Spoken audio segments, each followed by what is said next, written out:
Donc, bonsoir tout le monde. Bienvenue à cet atelier de consultation publique portant sur le plan d'urbanisme et le plan particulier d'urbanisme visant à la requalification des abords du chemin d'Oka. Mon nom est Audrey Blanchard, je suis responsable des communications à la municipalité de Saint-Joseph-du-Lac et j'ai le plaisir de vous accompagner ce soir à travers les différentes étapes de cette soirée. Donc, je vous présente brièvement l'ordre du jour. Tout d'abord, je vais céder le micro à votre maire, M. Benoît Proux, qui avait quelques petits mots à vous dire. Ensuite, Mme Laurence No, chargée de projet chez Apeur Créatif, vous expliquera les grandes orientations du plan d'urbanisme et de cela s'en suivra une courte période de questions. Aussi, elle vous guidera à travers 3 ateliers participatifs abordant différents aspects du plan particulier d'urbanisme, desquels une courte période de mise en commun de tous les facteurs que vous aurez soulevés. Il y aura une courte période de mise en commun. Ensuite, pour conclure, nous vous présenterons l'échéancier des prochaines étapes menant à l'adoption. Donc, pour débuter cette soirée, j'invite le maire de Saint-Joseph-du-Lac, M. Benoît Proux, à prendre la parole.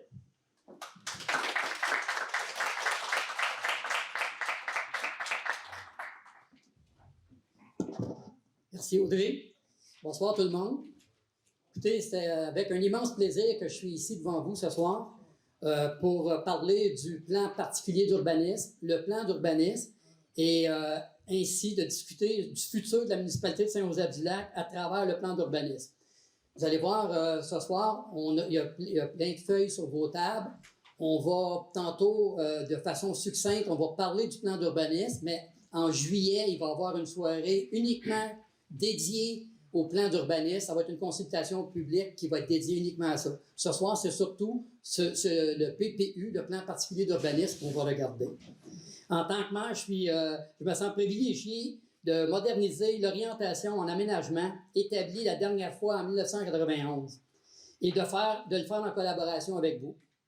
Avant de commencer, je tiens tout d'abord à remercier et à exprimer toute ma gratitude envers les membres du conseil municipal qui nous ont accompagnés tout au long de la démarche et qui sont avec nous ce soir. Donc, M.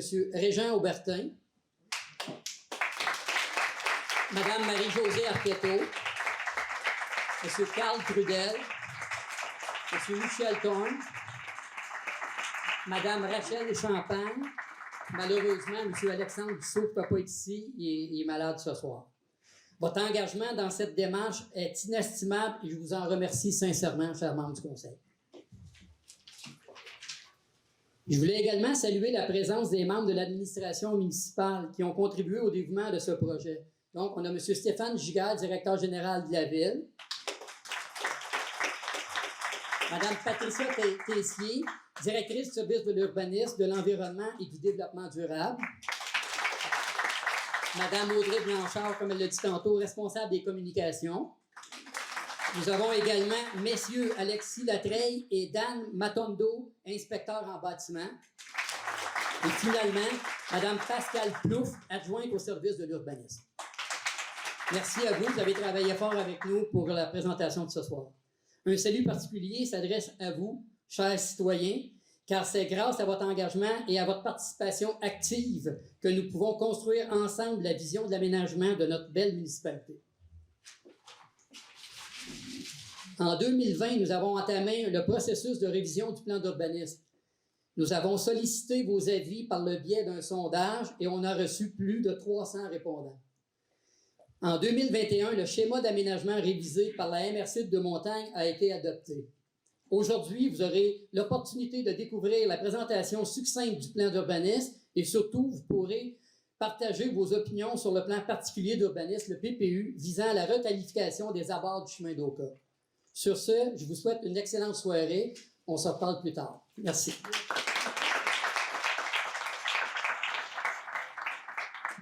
Donc, merci, Monsieur le maire. C'est maintenant le temps à Mme Laurence No de venir vous parler du PU et du PPU.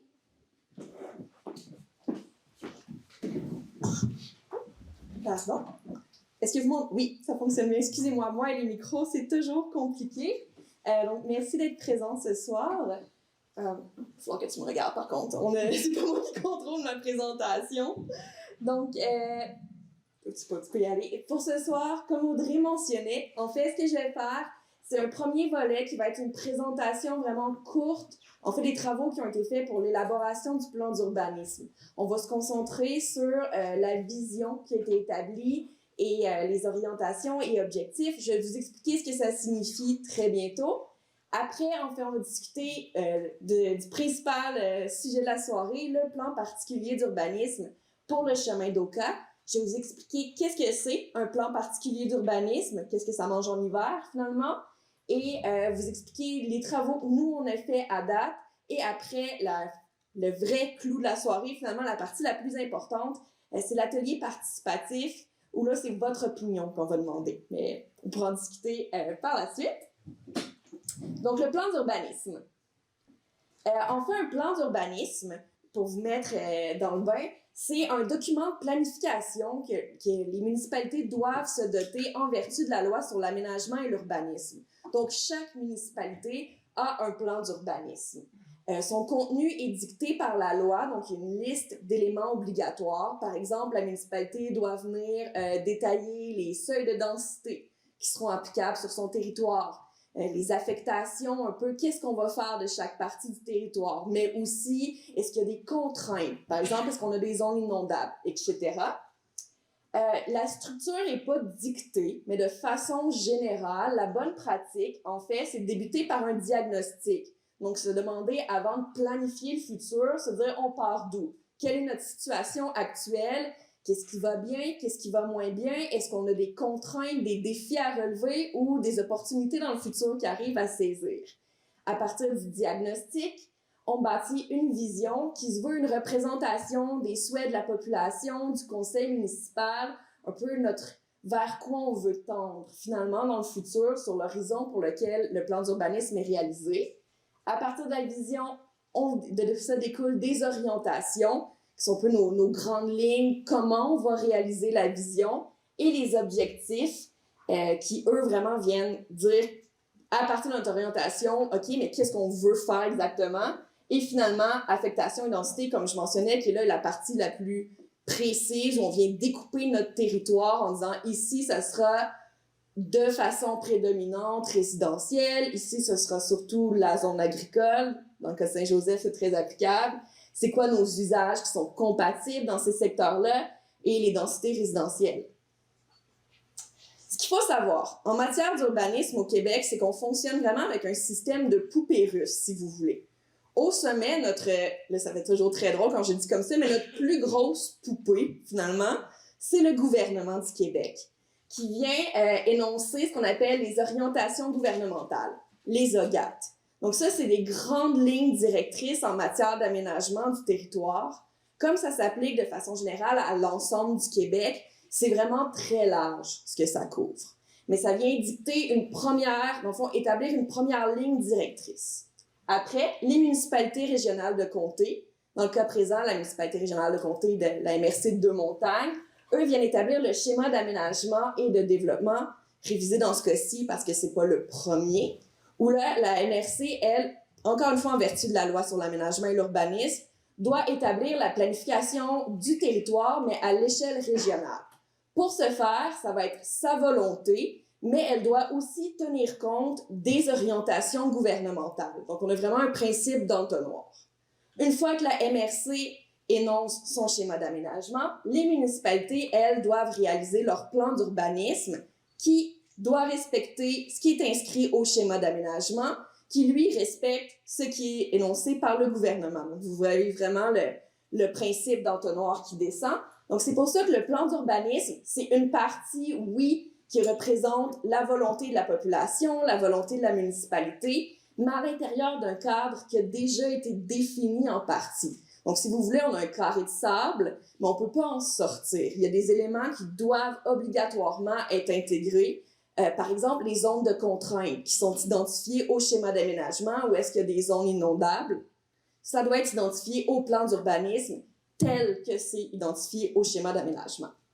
Et finalement, à partir du plan d'urbanisme, bien ça vient un peu dicter les règlements d'urbanisme, que ce soit le règlement de zonage, de construction, de lotissement, où là, encore une fois, une partie, c'est des choix de la municipalité, mais une partie aussi, c'est ce qui est dicté à l'intérieur du document complémentaire.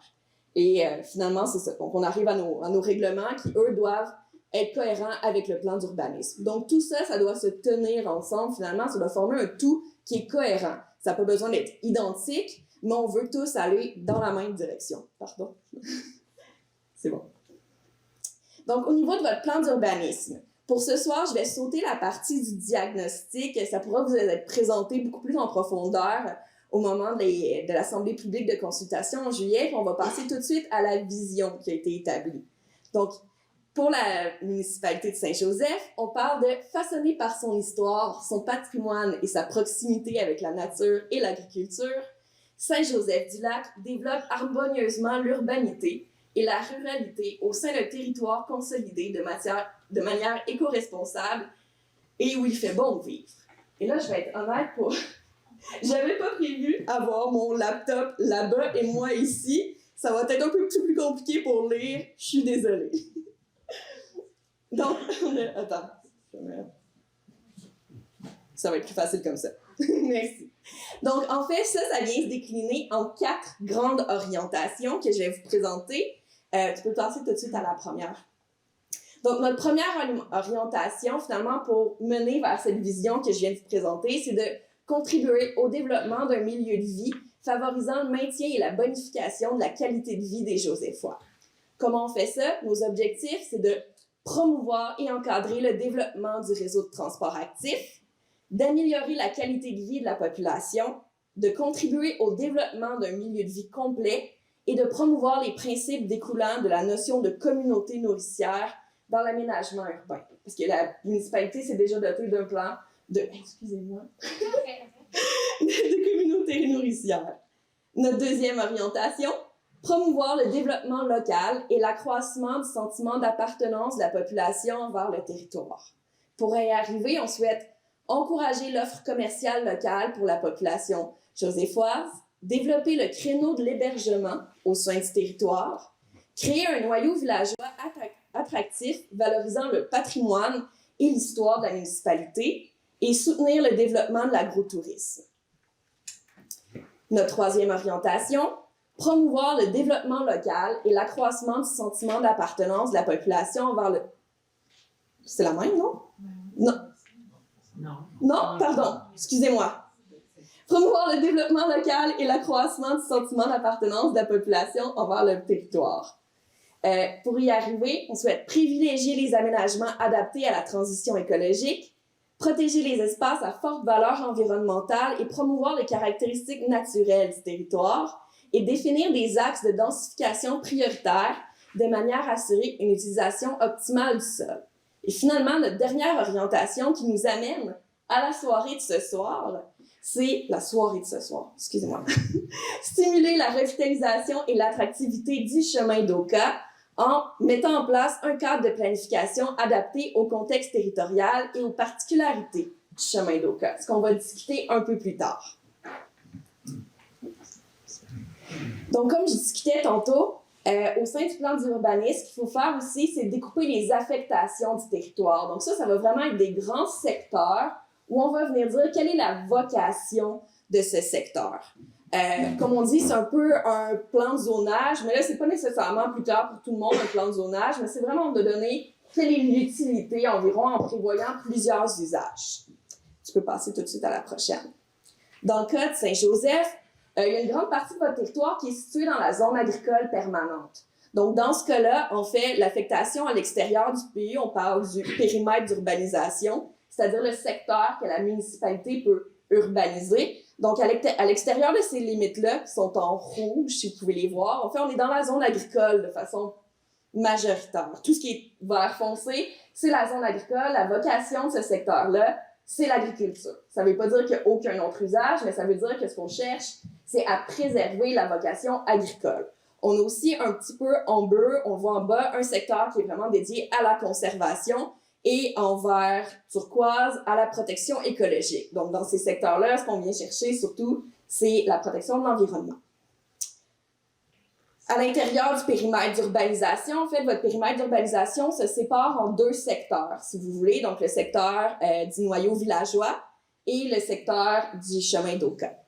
Ce qu'on a de façon prédominante, ce qui correspond aussi à l'utilisation actuelle du territoire en jaune, c'est une affectation résidentielle, où les usages de façon prédominante vont être dédiés au résidentiel, à l'habitation. Ce qu'on voit en orange, en fait, c'est nos secteurs mixtes, où là, ce qu'on va venir encourager, c'est une mixité d'usages. Donc, oui, d'avoir du résidentiel, mais d'avoir du commercial aussi, d'avoir une plus grande diversité d'activités le long de certains axes stratégiques. Je peux passer à la prochaine. Et finalement, le chemin d'Oka, que là, on voit vraiment mieux, où là, ce qui est particulier pour le chemin d'Oka, c'est qu'on est venu définir, on a des secteurs qui sont à prédominance commerciale. Encore là, ça ne veut pas dire qu'il y a seulement du commercial possible, mais c'est ce qu'on vise, surtout, et les secteurs mixtes dynamiques.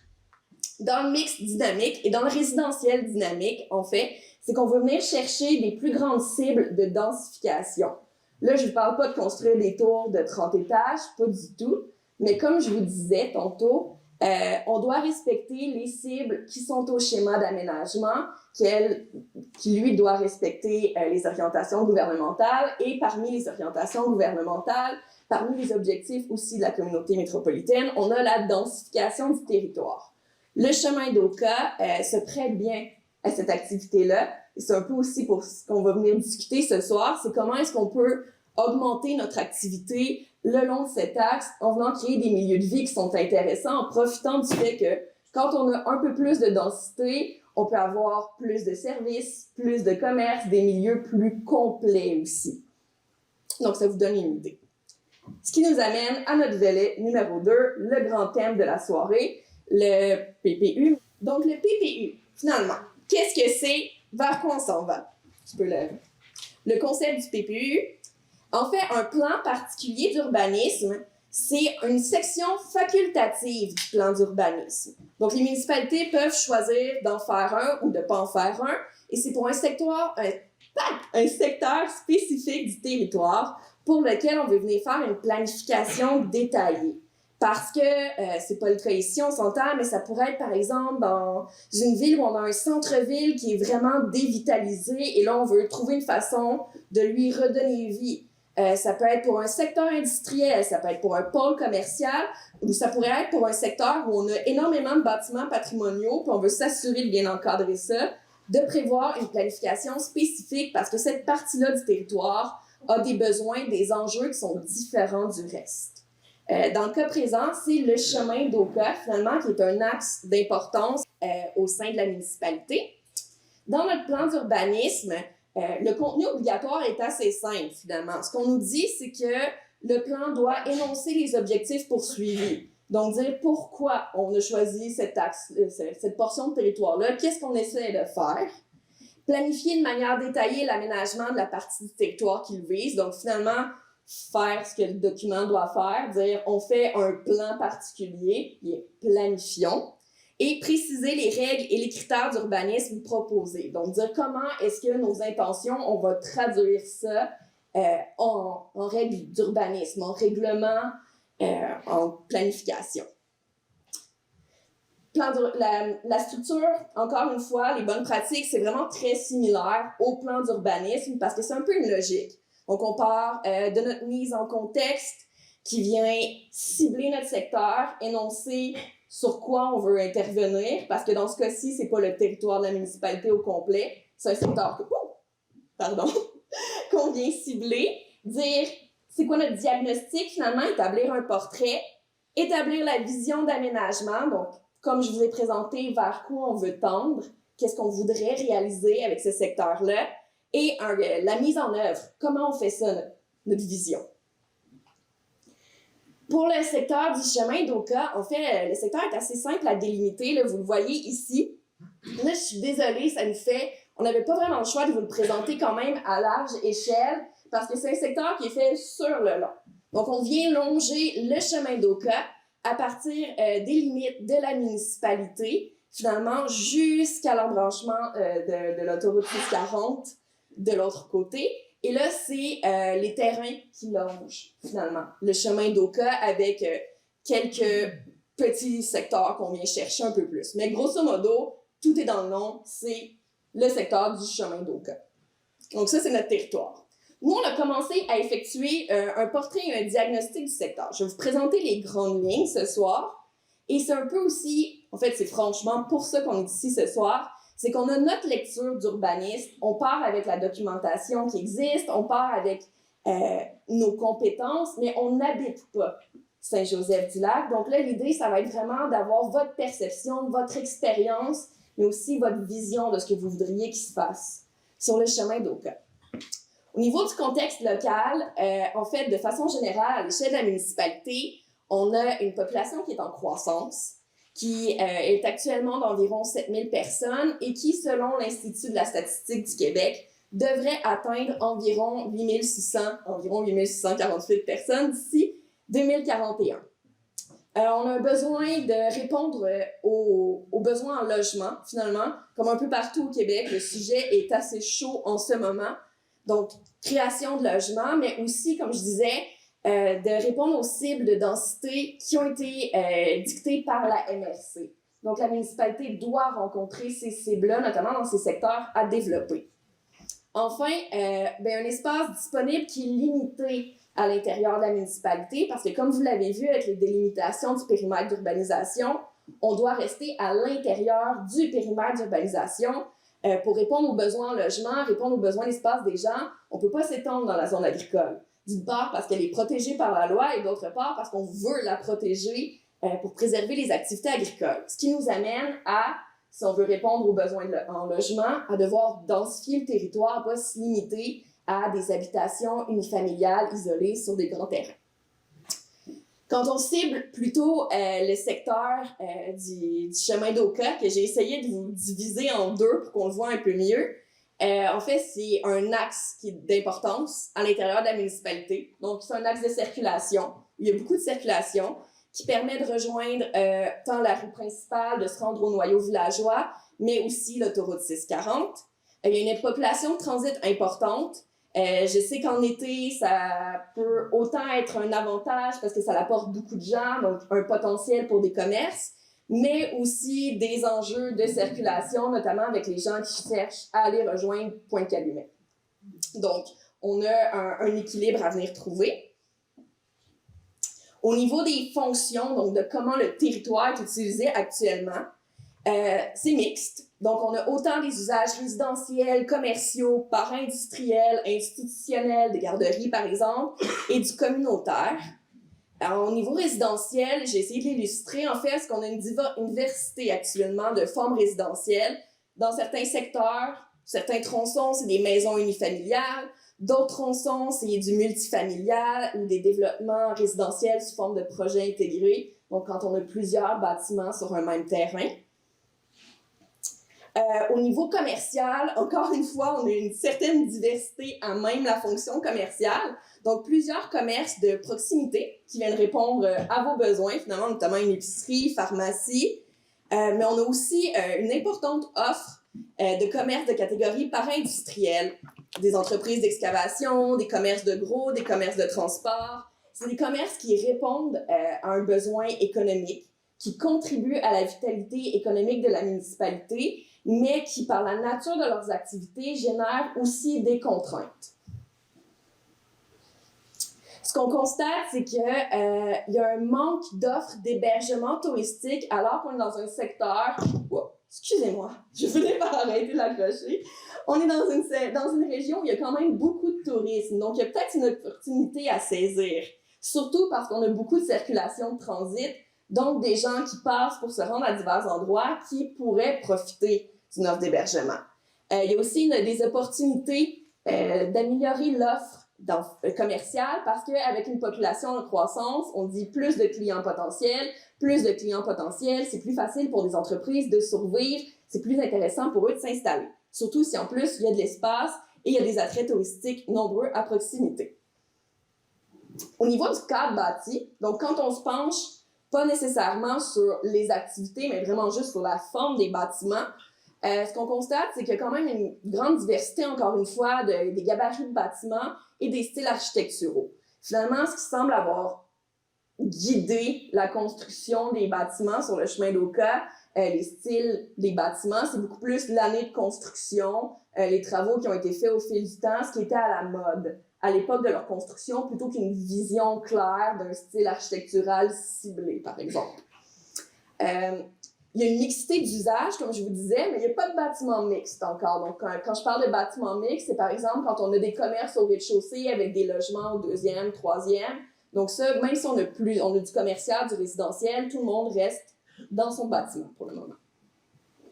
Au niveau des aménagements extérieurs, certains secteurs sont verts parce que pas encore développés ou parce que c'est des maisons avec leur cour en avant gazonnée, mais on a aussi beaucoup au niveau du commerce des espaces fortement minéralisés, donc des entrées qui devant les bâtiments sont entièrement minéralisées, sans verdure, sans arbres, et beaucoup d'entrées charretières très larges. L'exemple du bas, c'est des aménagements, ça arrive, mais qui font que finalement, on a des voitures qui rentrent, qui sortent sur une très grande largeur, ce qui peut susciter des enjeux au niveau de la circulation, mais aussi au niveau de la mobilité, par exemple, des cyclistes piétons. Pour ce qui est de la mobilité, comme je mentionnais, c'est sûr qu'il y a des enjeux, on a constaté de congestion automobile, notamment à l'intersection du chemin d'Oka et de la montée de la baie, en raison des activités récréotouristiques. Donc, c'est ça. Question de l'équilibre entre ce qui apporte de la vitalité, mais qui apporte aussi des contraintes. Et pour ce qui est de la mobilité active, finalement, donc tout ce qui est piétons, cyclistes, patins à roues alignées, si vous voulez, pour le moment, les infrastructures se limitent à un marquage au sol qui est partagé par tous les utilisateurs dans le fond de la mobilité active. Donc, piétons, cyclistes, tout le monde partage la même bande et n'est pas physiquement séparé des voitures. Donc, c'est le portrait général qu'on a pour le moment. D'où l'importance de la consultation ce soir. Je vous explique comment l'atelier va fonctionner.